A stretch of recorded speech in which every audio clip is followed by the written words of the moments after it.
আল্লাহ ৰাব্বুল আলামিন এজন ফেৰেশতা আপোনাৰ কাৰণে নিযুক্ত কৰি দিব। এইজন ফেৰেশতাই আপোনাক হেফাজত কৰিব। কোনো চোৰ ডকাইত যাতে আপোনাৰ ঘৰত আহিব নোৱাৰে, কোনো হিংস্ৰ প্ৰাণীয়ে যাতে আপোনাক ক্ষতি কৰিব নোৱাৰে। আপোনাৰ জান মালৰ আল্লাহ ৰাব্বুল আলামিন কুদৰতীভাৱে ফেৰেশতাৰ যোগেদি হেফাজত কৰিব। আল্লাহু আকবাৰ। আপুনি যেতিয়া বিচনাত শুবলৈ যায়, তিনিটা সূৰা পঢ়িলে আল্লাহ তাআলা খুশ হৈ যায়। আল্লাহ তাআলাই কয়, হে মোৰ বান্দা, মই তোমাৰ হৈ গলো। আজি তুমি যি বিচাৰিবা তোমাক দান কৰিম। তোমাৰ জীৱনৰ যৌৱনৰ সকলো গুনাহ খাতা মাফ কৰি দিম। পেৰেশানি বালা মুসিবত দূর করে দিম। তোমার জীবনের অভাব অনাটন দরিদ্রতা দূর করি তোমার জীবন শান্তিরে ভরপুর করে দিম। তুমি দোয়া কবুল করিম। তুমি যি বিচাৰিবা আজি তোমাক দান কৰা হ'ব। আল্লাহু আকবাৰ। মোৰ প্ৰিয় দিনী ভাই বন্ধুসকল, মোৰ অতি শ্ৰদ্ধাৰ মা আৰু ভনীসকল, মই ধুনীয়াকৈ বুজাই দিছোঁ আপুনি কোন সূৰাখিনি পঢ়িব লাগিব। মই ধুনীয়াকৈ বুজাই দিম, ধৈৰ্য সহকাৰে আপুনি ভিডিঅ'টি চাই থাকক। মোৰ প্ৰিয় দিনী ভাই বন্ধুসকল, যেতিয়া নেকি ইশাৰৰ আজান হৈ যায়, আপুনি ইশাৰৰ নামাজ পঢ়িলে, ইশাৰৰ নামাজৰ পিছত খানা পিনা কৰাৰ পিছত যেতিয়া নেকি আপুনি বিচনাত শুবলৈ যায়, আপুনি ধুনীয়াকৈ অজু কৰি আহিব। টোপনিৰ পূৰ্বে কিন্তু সুন্দৰকৈ আমি অজু কৰি ল'ব লাগে। আৰু টোপনিটো হৈছে মৌতৰ আধা ৰাস্তা। আমি টোপনিৰ পিছত যে আকৌ সাৰ পাম তাৰ কোনো গ্যাৰাণ্টি নাই। সেইকাৰণে আমি সুন্দৰকৈ অজু কৰি আহিব লাগে। অজু কৰি আহি ঘৰৰ দৰ্জা খিৰিকীবোৰ যেতিয়া আমি বন্ধ কৰোঁ, বিছমিল্লাহ কৈ ঘৰৰ দৰ্জা খিৰিকীবোৰ বন্ধ কৰিব লাগে। এই আমলখিনি কৰাৰ পূৰ্বে মই কিছুমান নিয়ম কৈ দি আছোঁ। সুন্দৰকৈ আপুনি অজু কৰি ল'ব আৰু ঘৰত যেতিয়া সোমাই আপুনি শোৱাৰ পূৰ্বে দৰ্জা খিৰিকী বন্ধ কৰোঁতে বিসমিল্লাহিৰ ৰহমানিৰ ৰহিম কৈ দৰ্জা খিৰিকীবোৰ বন্ধ কৰিব। আৰু বিসমিল্লাহ কৈ যদি আপুনি ঘৰৰ দৰ্জা খিৰিকী বন্ধ কৰে, তেতিয়া সেই দৰ্জা দি সেই খিৰিকী দি শয়তান প্ৰৱেশ কৰা দূৰৰ কথা, শয়তানে স্পৰ্শ কৰিব নোৱাৰে। আল্লাহু আকবাৰ। কুল্লু আমৰিন জিবালিন লাম ইবদা বিসমিল্লাহি ফাহুৱা আক্তা আও আজজাম। প্ৰত্যেক ভাল কাম যিটো নেকি বিসমিল্লাহ পঢ়ি আৰম্ভ কৰা নহয়, সেই কামটো বিসমিল্লাহ পঢ়ি কৰা নহয়, সেই কাম আধৰুৱা হৈ যায়, বেবৰকতি হৈ যায়, শয়তানৰ হাত লাগি যায়। আৰু বিসমিল্লাহ পঢ়ি কোনো কাম আপুনি যদি কৰে, শয়তান তাতে হাত লগাব নোৱাৰে, স্পৰ্শ কৰিব নোৱাৰে। সুবহানাল্লাহ। সেইকাৰণে ঘৰৰ দৰ্জা খিৰিকীবোৰ যেতিয়া বন্ধ কৰে, আপুনি বিসমিল্লাহ কৈ দৰ্জা খিৰিকীবোৰ বন্ধ কৰিব। লাইট অফ কৰোঁতেও বিসমিল্লাহিৰ ৰহমানিৰ ৰহিম কৈ লাইট অফ কৰিব। আৰু টোপনিৰ পূৰ্বে যদি আপুনি পাৰে কমচে কম 2 ৰাকাত নফল নামাজ আদায় কৰিব। 2 ৰাকাত নফল নামাজ আদায় কৰি এই ৰাতে আপুনি দোয়া কৰিব।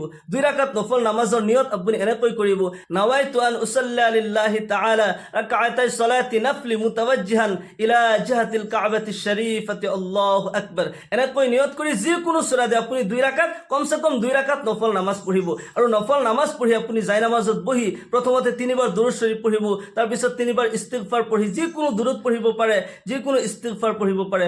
সাল্লাল্লাহু আলাইহি ওয়াসাল্লাম, সাল্লাল্লাহু আলাইহি ওয়াসাল্লাম, সাল্লাল্লাহু আলাইহি ওয়াসাল্লাম। এনেকৈ 3 বাৰ দুৰুদ পঢ়িলে আকৌ 3 বাৰ ইস্তিগফাৰ, আস্তাগফিৰুল্লাহ ৰাব্বি মিন কুল্লি যামবি ওয়া আতুবু ইলাই। আল্লাহ তাআলাৰ ওচৰত চকুৰ পানী এৰি দি কান্দি কান্দি দোয়া কৰিব লাগিব।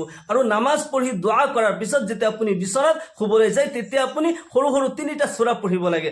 আপুনি যেতিয়া বিচনাত শুবলৈ যায়, বিচনা সুন্দৰকৈ 3 বাৰকৈ আপুনি ঝাড়ু দিব। আল্লাহৰ নবী সাল্লাল্লাহু আলাইহি ওয়াসাল্লামৰ সুন্নত হয়, তুমি যেতিয়া বিচনাত শুবলৈ যোৱা, বিচনা 3 বাৰকৈ ঝাড়ু দিয়া আৰু পৰিষ্কাৰ কৰি লোৱা। কিয়নো তোমাৰ অজানিতে যদি বিচনাত কোনো পোকামাকড় ৰৈ যায়, বিষাক্ত পোকামাকড়ে তোমাৰ টোপনি অৱস্থাত ধ্বংসন কৰিব, তোমাৰ জানৰ খাতৰা আহি যাব। সেইকাৰণে আমি এই সুন্নত আমল কৰিব লাগে।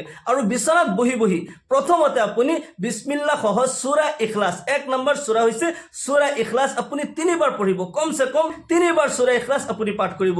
সূৰা ইখলাসৰ ইমানে ফজিলত হয়, 3 বাৰ সূৰা ইখলাস পাঠ কৰিলে কোৰআনে কাৰিমৰ খতম কৰাৰ সওয়াব আপুনি পাব।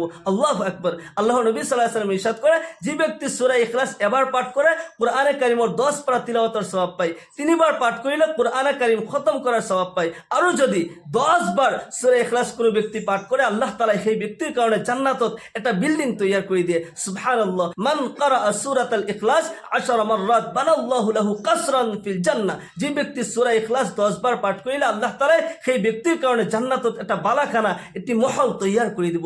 আল্লাহু আকবাৰ। হযৰত আবু যৰ গফফাৰী ৰাদিয়াল্লাহু আনহুৰ সৰু এটা কাহিনী মই শুনাই ল'ব খুজিছো। আল্লাহৰ নবী সাল্লাল্লাহু আলাইহি ওয়াসাল্লাম এদিন এখন বহি আছিল, ওচৰত আছিল হযৰত জিব্ৰাইল আলাইহিস সালাম।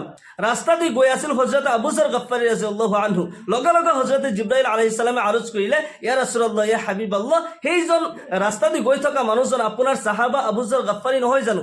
আল্লাহৰ নবী সাল্লাল্লাহু আলাইহি ওয়াসাল্লামে কয়, সেইজন মোৰ সাহাবা আবু যৰ গাফফাৰী হয়, তুমি কেনেকৈ জানা? হযৰত জিব্ৰাইল আলাইহিস সালামে কয়, ইয়া ৰাসূলুল্লাহ, ইয়া হাবিবাল্লাহ, আবু যৰ গাফফাৰীক অকল মই চিনি নাপাওঁ, মই তাক ভাল পাওঁ, মুহাব্বত কৰোঁ। অকল ময়ে নহয়, এই আসমান জমিনৰ সকলো ফেৰেশতাই আবু যৰ গাফফাৰীক চিনি পায়, তাৰ কাৰণে দোয়া কৰি থাকে। খুদ আল্লাহ ৰাব্বুল আলামিন আবু যৰ গাফফাৰীক মুহাব্বত কৰে, তাক ভাল পায়। আল্লাহু আকবাৰ। আল্লাহৰ নবী সাল্লাল্লাহু আলাইহি ওয়াসাল্লামে লগে লগে ইৰশাদ কৰিলে, হে ভাই জিব্ৰাইল, আবু যৰ গাফফাৰী এনেকুৱা কি আমল কৰে যাৰ কাৰণে তুমি ভাল পোৱা? আসমান জমিনৰ ফেৰেশতাই আবু যৰৰ কাৰণে দোয়া কৰে, খুদ আল্লাহ তাআলা আবু যৰক ভাল পায়, মুহাব্বত কৰে। কাৰণটো কি? আবু যৰে কি আমল কৰে? হযৰত জিব্ৰাইল আলাইহিস সালামে কয়, ইয়া ৰাসূলুল্লাহ, ইয়া হাবিবাল্লাহ, আপনাৰ সাহাবা আবু যৰ গাফফাৰী এনি টাইম সূৰা ইখলাস পাঠ কৰি থাকে। আল্লাহু আকবাৰ। সূৰা ইখলাসৰ মাজত আল্লাহ ৰাব্বুল আলামিনৰ ওয়াহদানিয়তৰ তালিম দিয়া হৈছে। সূৰা ইখলাসত আল্লাহ তাআলাৰ ইমান সুন্দৰকৈ পৰিচয় দিয়া হৈছে, যিটো নেকি কুৰআন কাৰিমৰ অন্য কোনো সূৰাত ইমান ধুনীয়াকৈ পৰিচয় দিয়া হোৱা নাই। বিসমিল্লাহিৰ ৰহমানিৰ ৰহিম, কুল হুৱাল্লাহু আহাদ। হে নবী, আপুনি কৈ দিয়ক, আল্লাহ এক অদ্বিতীয়, আল্লাহুস সামাদ, আল্লাহ বেনিয়াজ হয়, আল্লাহ কারো মুখাপেক্ষী নহয়। আমি কিবা এটা বস্তু বানাবলৈ আমার অন্য একটা বস্তুর প্রয়োজন হয়, কারোবার সহায়ৰ প্রয়োজন হয়, কিন্তু আল্লাহ রাব্বুল আলামিন এই আকাশ, জমিন, চন্দ্র, সূর্য, গ্রহ, তরা, এই কায়নাত আল্লাহ রাব্বুল আলামিনে সৃষ্টি করেছে। কোনো কিছুর প্রয়োজন হওয়া নাই, কোনো কিছুর মুহতাজ হওয়া নাই। আল্লাহ তাআলাই কোন হৈ যোৱা বুলি কোৱাৰ লগে লগে সকলো কিছু হৈ গৈছে। আল্লাহু আকবাৰ। লাম ইয়ালিদ ওয়া লাম ইউলাদ। আল্লাহ ৰাব্বুল আলামিন কাৰোবাক জন্ম দিয়াও নাই, কাৰোবাৰ পৰা জন্ম লোৱাও নাই। এই ৰিস্তাৰ পৰা, এই সাংসাৰিক ৰিস্তাৰ পৰা আল্লাহ রাব্বুল আলামিন মুক্ত হয়, আল্লাহ রাব্বুল আলামিন পবিত্র হয়। আল্লাহু আকবার। ওয়া লাম ইয়াকুল লাহু কুফুয়ান আহাদ। আল্লাহ তাআলা সেইজন আল্লাহ হয় যাৰ সমতুল্য, যাৰ সমকক্ষ কোনো হ'ব নোৱাৰে। আল্লাহ তাআলাৰ সমতুল্য কোনো নাই। আল্লাহ তাআলা সুন্দৰকৈ তালিম দিয়া হৈছে, ওয়াহদানিয়তৰ তালিম এই সূৰাৰ মাজত দিয়া হৈছে। সেই কাৰণে এই সূৰা যদি আপুনি বেছি বেছি পাঠ কৰে, আল্লাহ তাআলা আপোনাৰ প্ৰতি ৰাজি খুশি হৈ যাব। আসমান জমিনৰ ফেৰেশতাই আপোনাৰ কাৰণে দোয়া কৰি থাকিব, মাগফিৰাতৰ দোয়া কৰি থাকিব, ইহকাল পৰকালৰ কল্যাণৰ কাৰণে, শান্তিৰ কাৰণে দোয়া কৰি থাকিব। আল্লাহু আকবাৰ। সেই কাৰণে টোপনি যোৱাৰ পূৰ্বে বিচনাত বহি বহি কমসে কম 3 বাৰ সূৰা ইখলাস আপুনি পাঠ কৰিব। ইয়াৰ পিছত 2 নম্বৰত যিটো সূৰা আপুনি পাঠ কৰিব, এয়া হৈছে সূৰা বাকাৰাৰ আয়াতুল কুৰসি। আয়াতুল কুরসি যদি রাতে টোপনির পূর্বে আপনি এবার পাঠ করে, আল্লাহ রাব্বুল আলামিন এজন ফেরেশতা আপনার কারণে নিযুক্ত করে দিব। এইজন ফেরেশতাই আপনাক হেফাজত কৰিব। কোনো চোৰ ডকাইত যাতে আপোনাৰ ঘৰত আহিব নোৱাৰে, কোনো হিংস্ৰ প্ৰাণীয়ে যাতে আপোনাক ক্ষতি কৰিব নোৱাৰে। আপোনাৰ জান মালৰ আল্লাহ ৰাব্বুল আলামিন কুদৰতীভাৱে ফেৰেশতাৰ যোগেদি হেফাজত কৰিব। আল্লাহু আকবাৰ। অন্য ৰিৱায়াতত আহিছে, আল্লাহৰ নবী সাল্লাল্লাহু আলাইহি ওয়াসাল্লাম ইৰশাদ কৰে, যে ব্যক্তি প্ৰত্যেক ফৰজ নামাজৰ পিছত আয়াতুল কুৰসি এবাৰকৈ পাঠ কৰে, মালাকুল মউতে সেইজন ব্যক্তিৰ জান এনেকৈ কবজ কৰিব যে বাচ্চাই যেনেকৈ মাকৰ স্তনত গাখীৰ খাই থাকে আৰু দুনিয়াৰ একোৱে গম নাপায়। আল্লাহু আকবাৰ। আৰু সেইজন ব্যক্তি জান্নাতত যোৱাৰ কাৰণে মাত্ৰ এটা বস্তু বাধা হৈ থাকে, সেয়া হৈছে তাৰ মৌত। অৰ্থাৎ এইজন ব্যক্তি, যি ব্যক্তিয়ে নেকি আয়াতুল কুৰসি বেছি বেছি পাঠ কৰে, সেইজন ব্যক্তি মৃত্যু হোৱাৰ লগে লগে আল্লাহ তাআলাৰ জান্নাতত প্ৰৱেশ কৰিব। সুবহানাল্লাহি বিহামদি। সেইকাৰণে আয়াতুল কুৰসি ৰাতি টোপনিৰ পূৰ্বে সদায় এবাৰকৈ পাঠ কৰিব আৰু 5 ওয়াক্ত নামাজৰ পিছত আয়াতুল কুৰসি পঢ়াৰ ইহতিমাম কৰিব। এই আমল সদায় কৰি থাকিব। আপুনি এই দিন বা এই ৰাতি বুলি নহয়, গোটেই জীৱন এই আমল কৰি থাকিব লাগে। আয়াতুল কুৰসি মই লাহে লাহে কৈ দিছো, আপুনি লিখি লৈ মুখস্থ কৰিব। বিসমিল্লাহিৰ ৰহমানিৰ ৰহিম।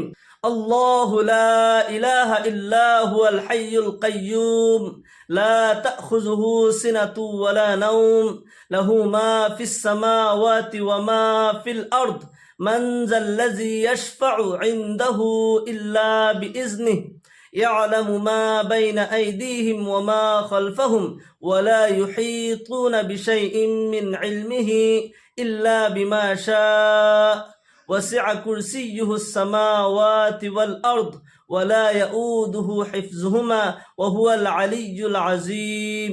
আয়াতুল কুরসি আপুনি লিখি লৈ মুখস্থ কৰিব আৰু ডেইলি এই আমল কৰি থাকিব।